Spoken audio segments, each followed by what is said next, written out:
जय हिंद, नमस्कार, good morning. स्वागत है आप सभी का हमारे यूट्यूब चैनल पर। साथियों, कैसे हो आप सभी? आई होप आप सभी बहुत अच्छे होंगे और तैयारी जो है एकदम धुआंधार तरीके से कर रहे होंगे।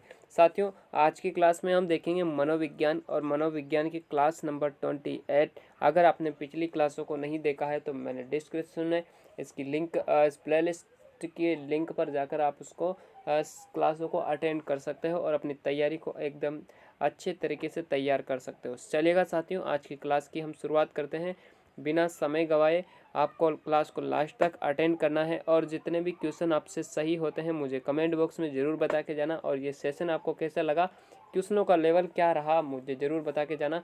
चलेगा साथियों, आज की कक्षा की हम शुरुआत करते हैं। यहाँ पर पहला प्रश्न आपके सामने है कि पियाजे के अनुसार 2 से 7 वर्ष के बीच का एक बच्चा संज्ञानात्मक विकास की खालिस्तान अवस्था में है। किस अवस्था में है? 2 से 7 वर्ष की बात हो रही है। 2 से 7 वर्ष की। आपको पता होगा कि जीन पिया, ये जो सिद्धांत संज्ञानात्मक विकास का जो सिद्धांत दिया था वो दिया था जीन पियाजे के द्वारा। और जीन पियाजे ने अपने सिद्धांत में कितनी अवस्थाएं बताई थी साथियों? 4 अवस्थाएं बताई थी। ठीक है, इन 4 अवस्थाओं में से 2 से 7 वर्ष की अवस्था जो थी वो क्या पूर्व संक्रियात्मक थी, औपचारिक संक्रियात्मक थी, मूर्त संक्रियात्मक थी या संवेदी गतिक थी? साथियों, 2 से 7 वर्ष की अगर हम बात करें तो पियाजे के अनुसार ये जो अवधि थी ये थी पूर्व संक्रियात्मक अवस्था। राइट आंसर क्या हो जाएगा? ऑप्शन नंबर जो पहला है ये हो जाएगा आपका राइट आंसर। नेक्स्ट क्वेश्चन है कि मानव विकास अग्रसर होता है, यानी कि बात हो रही है मानव विकास बढ़ता कैसे है?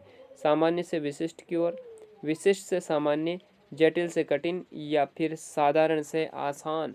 तो मानव जो विकास होता है वो होता है साथियों सामान्य से विशिष्ट की ओर। ऑप्शन नंबर जो पहला है वो आपका हो जाएगा राइट आंसर। नेक्स्ट, कि जब वयस्क सहयोग से सामंजस्य कर लेते हैं तो वह बच्चे के वर्तमान स्तर के प्रदर्शन को संभावित क्षमता के स्तर के प्रदर्शन की तरह प्रगति क्रम को सुगम बनाते हैं। इसे कहा जाता है, इसे समीपस्थ विकास कहा जाता है, सहयोग देना है, सहभागी अधिगम है या फिर सहयोगात्मक अधिगम है।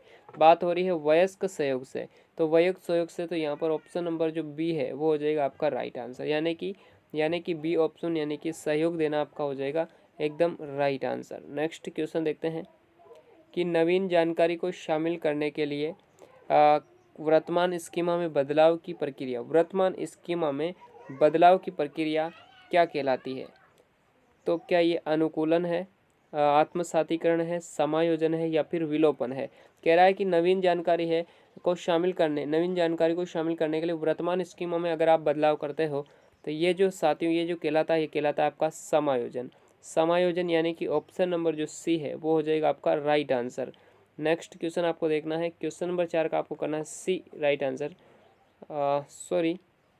नेक्स्ट क्वेश्चन आपको देखना है कि क्वेश्चन नंबर 5 है साथियों कि मध्य बाल्यावस्था में भाषा खालिस्तान के बजाय खालिस्तान अधिक है। यहाँ पर आपको क्या देखना है कि क्या ये अहम केंद्रित और के बजाय सामाजिकृत अधिक है, सामाजिकृत अहम केंद्रित है, सजीववादी या सामाजिकृत है, परिपक्व या अपरिपक्व है? तो मध्य बाल्यावस्था में बच्चा जो होता है, बाल्यावस्था में भाषा जो होती है वो अहम केंद्रित की बजाय क्वेश्चन नंबर 5 का जो है अहम केंद्रित की बजाय ये कैसी होती है साथियों? सामाजिकृत होती है। इस क्वेश्चन का राइट आंसर आपको करना है ऑप्शन नंबर पहला हो जाएगा आपका राइट आंसर। नेक्स्ट, कि कक्षा अध्यापक ने राघव को अपनी कक्षा में अपने कीबोर्ड पर स्वयं द्वारा तैयार किया गया मधुर संगीत बजाते हुए सुना देखा। कक्षा अध्यापक ने विचार किया कि क्या राघव में बुद्धि उच्च स्तरीय थी? कौन सी बुद्धि? क्या स्थानिक बुद्धि उच्च स्तरीय थी, शारीरिक गति बुद्धि, संगीतात्मक बुद्धि या भाषाई बुद्धि? यहाँ पर बात किसकी हो रही है? यहाँ पर बात हो रही है मधुर संगीत बजाते हुए सुना। और ये संगीत किसने तैयार किया? तो ये जो संगीत तैयार किया था साथियों राघव ने किया था। इसका मतलब जो बच्चा राघव है इसमें संगीतात्मक जो बुद्धि है उसकी इसमें अधिकता है। ऑप्शन नंबर जो सी है वो हो जाएगा आपका राइट आंसर। नेक्स्ट, समावेशी शिक्षा मानती है कि हमें बच्चे को व्यवस्था के अनुरूप बदलना चाहिए या व्यवस्था को बच्चे के अनुरूप बदलना चाहिए परिवेश को परिवार के अनुरूप बदलना चाहिए या बच्चे को परिवेश के अनुरूप बदलना चाहिए। तो समावेशी शिक्षा हमें सबसे ज़्यादा बल किस पर देती है, तो सबसे ज़्यादा अगर बल देती है वो देती है अपने बच्चे पर, यानी कि बच्चे के अनुसार सब कुछ को बदला जा सकता है। बच्चे के अनुसार आपको क्या बदलना है, व्यवस्था को जो है बच्चे के अनुसार क्या करना है, आपको व्यवस्था को यहाँ पर बदलना है। बच्चे के अनुसार आपको क्या करना है, क्वेश्चन नंबर 7 का आपको राइट आंसर क्या करना है कि आपको व्यवस्था को जो है वो बच्चे के अनुरूप बदलना है। व्यवस्था को बच्चे के अनुरूप बदलना है, ना कि बच्चे को व्यवस्था के अनुरूप। राइट आंसर क्या हो जाएगा, ऑप्शन नंबर बी हो जाएगा राइट आंसर। नेक्स्ट, कि बच्चों में ज्ञान की रचना करने और अर्थ का निर्माण करने की क्षमता होती है। इस परिप्रेक्ष्य में एक शिक्षक की भूमिका है तालमेल बैठाने वाले की, संप्रेषक और व्याख्याता की, सुगमकर्ता की या फिर निर्देशक की। तो यहाँ पर बात हो रही है निर्मितवादी सिद्धांत यहाँ पर काम कर रहा है। कौन सा सिद्धांत, रचनावाद। यहाँ पर बात हो रही है रचनावाद की। रचना किसकी बात हो रही है साथियों, यहाँ पर बात हो रही है आपके रचनावाद की। और रचनावाद में शिक्षक की जो भूमिका होती है वो कैसी होती है, फैसिलेटर की होती है, सुगमकर्ता की होती है। किसकी होती है, सुगमकर्ता की होती है। ऑप्शन नंबर जो सी है वो हो जाएगा आपका राइट आंसर। नेक्स्ट, इनमें से कौन सी विशेषता प्रतिभाशाली बच्चों की नहीं है, प्रतिभाशाली बच्चों की नहीं है। तो क्या उच्च श्रेणी की मानसिक प्रक्रिया, बिल्कुल। उच्च आत्म क्षमता होती है, निम्न औसतीय मानसिक प्रक्रिया या फिर दृष्टिपूर्वक समस्याओं का समाधान करना। तो ये तीनों योग्यताएं हैं, लेकिन यहाँ पर आपको ऑप्शन नंबर जो सी है साथियों वो बिल्कुल यहाँ पर सही नहीं है, क्योंकि निम्न औसतीय मानसिक प्रक्रिया अगर प्रतिभाशाली एक बच्चे में है तो वो प्रतिभाशाली बच्चा नहीं कहलाएगा। ऑप्शन नंबर जो सी है वो आपका हो जाएगा राइट आंसर। नेक्स्ट आपको देखना है कि विद्यार्थियों की व्यक्तिगत विभिन्नताओं के संदर्भ में शिक्षिका को चाहिए कि विविध प्रकार की अधिगम परिस्थितियों को उपलब्ध कराना, निगमनात्मक पद्धति के आधार पर समस्याओं का समाधान करना, कलन विधि का अधिकतम प्रयोग करना, ये याद करने के लिए शिक्षार्थियों को तथ्य उपलब्ध कराना। तो शिक्षार्थियों को तथ्य उपलब्ध कराना ऐसी कोई बात नहीं है, यहाँ कलन विधि सभी के लिए होती है। और निगमनात्मक पद्धति के आधार पर समस्याओं का समाधान, तो ये यहाँ पर बात होती है यहाँ पर व्यक्तिगत विभिन्नता, यहाँ पर सभी के लिए एक जैसा हो गया। ये तो यहाँ पर जो सबसे बेस्ट ऑप्शन आपको दिख रहा है वह है साथियों कि विविध प्रकार की अधिगम परिस्थितियों को उपलब्ध कराना। ये हो जाएगा आपका राइट आंसर। ऑप्शन नंबर जो पहला है उसको आपको देना है राइट आंसर। नेक्स्ट, कि निम्नलिखित में से कौन सा बाल विकास का एक सिद्धांत नहीं है। बाल विकास का सिद्धांत नहीं है पूछ रहा है कि सभी विकास एक क्रम का पालन करते हैं, बिल्कुल करते हैं। विकास के सभी क्षेत्र महत्वपूर्ण होते हैं, बिल्कुल। यदि आपका मानसिक विकास हो गया तो आपका शारीरिक विकास भी जरूरी है, शारीरिक विकास हो चुका है तो मानसिक विकास भी जरूरी है, यानी कि सभी क्षेत्र जो है वो एकदम महत्वपूर्ण है।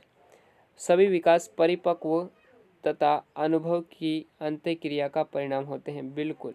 सभी विकास तथा अधिगम एक समान गति से आगे बढ़ते हैं, तो ऐसा नहीं है। यहाँ पर ऑप्शन नंबर जो डी है वो आपका हो जाएगा राइट आंसर।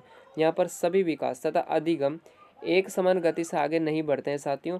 ये जो ऑप्शन है वो आपका गलत है, इसलिए ऑप्शन जो डी है वही आपका हो जाएगा राइट आंसर। नेक्स्ट, निम्नलिखित में से कौन सा आकलन करने का सर्वाधिक उपयुक्त तरीका है। आकलन करने का, आकलन सत्र की समाप्ति पर करना चाहिए या आकलन शिक्षण अधिगम में अंतर्निहित प्रक्रिया है।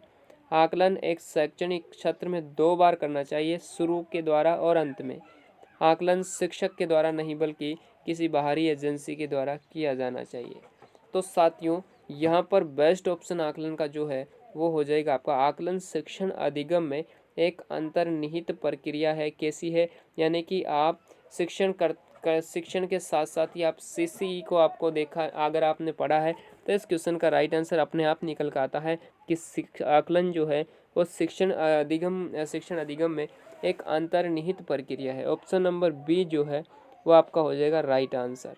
नेक्स्ट, कि बच्चों के बारे में निम्नलिखित कथनों में से किस कथन से वाइगोत्स्की सहमत होते हैं। वाइगोत्स्की जिसको हम कहते हैं रचनावादी, ठीक है, सामाजिक सांस्कृतिक विकास का इन्होंने सिद्धांत दिया था। तो इनके ये किस कथन से सहमत होंगे इन कथनों में से।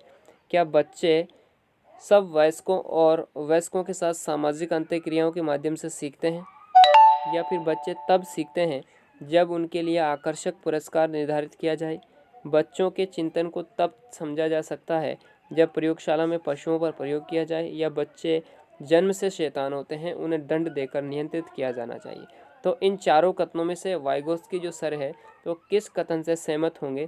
तो यहाँ पर देखिएगा, हम यहाँ पर बात करते हैं कि बच्चे जब सब वयस्कों और वयस्कों के साथ जब सामाजिक अंतःक्रियाओं के माध्यम से सीखते हैं। यहाँ पर इस कथन से बात हम करें तो वाइगोत्स्की सर इस कथन से बिल्कुल 100% श्योर होंगे, सहमत होंगे। ऑप्शन नंबर पहला आपका हो जाएगा राइट आंसर। नेक्स्ट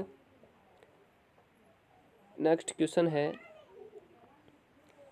कि भारत में भाषिक विभिन्नता बहुत है। इस संदर्भ में विशेषकर कक्षा 1 और कक्षा 2 के प्राथमिक स्तर पर बहुभाषिक कक्षाओं के बारे में सर्वथा उपयुक्त कथन है। बहुभाषिक कक्षा है तो इसके लिए सर्वोत्तम कथन कौन सा है? विद्यार्थियों को अपनी मातृभाषा या स्थानीय भाषा का प्रयोग करने पर दंडित किया जाए। तो ये तो नेगेटिव तो आपको लेना ही नहीं है।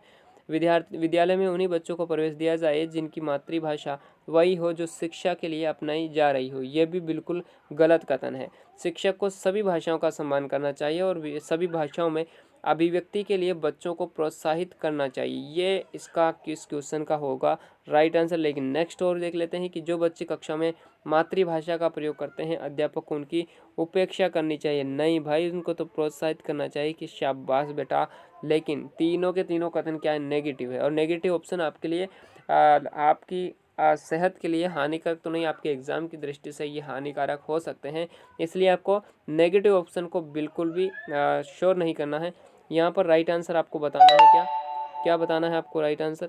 यहाँ पर राइट आंसर आपको बताना है कि शिक्षक को सभी भाषाओं का सम्मान करना चाहिए और सभी भाषाओं में अभिव्यक्ति के लिए बच्चों को प्रोत्साहित करना चाहिए। ऑप्शन नंबर सी हो जाएगा राइट आंसर। नेक्स्ट कि प्रचलित योजनाओं में नई जानकारी जोड़ने को किस नाम से जाना जाता है? प्रचलित योजना में नई जानकारी जोड़ने को किस नाम से जाना जाता है? क्या ये समायोजन है? साम्य धारण है, आत्मसातीकरण है या संगठन है? तो जो प्रचलित योजना में अगर आपके पास कोई जानकारी है, उस जानकारी में आप नई जानकारी और जोड़ देते हो तो इसको हम कहते हैं साथियों आत्मसातीकरण। ऑप्शन नंबर सी जो है वो हो जाएगा आपका राइट आंसर। साथियों ये थी आज की क्लास, और आज की क्लास आपको कैसी लगी मुझे कमेंट बॉक्स में ज़रूर बता के जाना।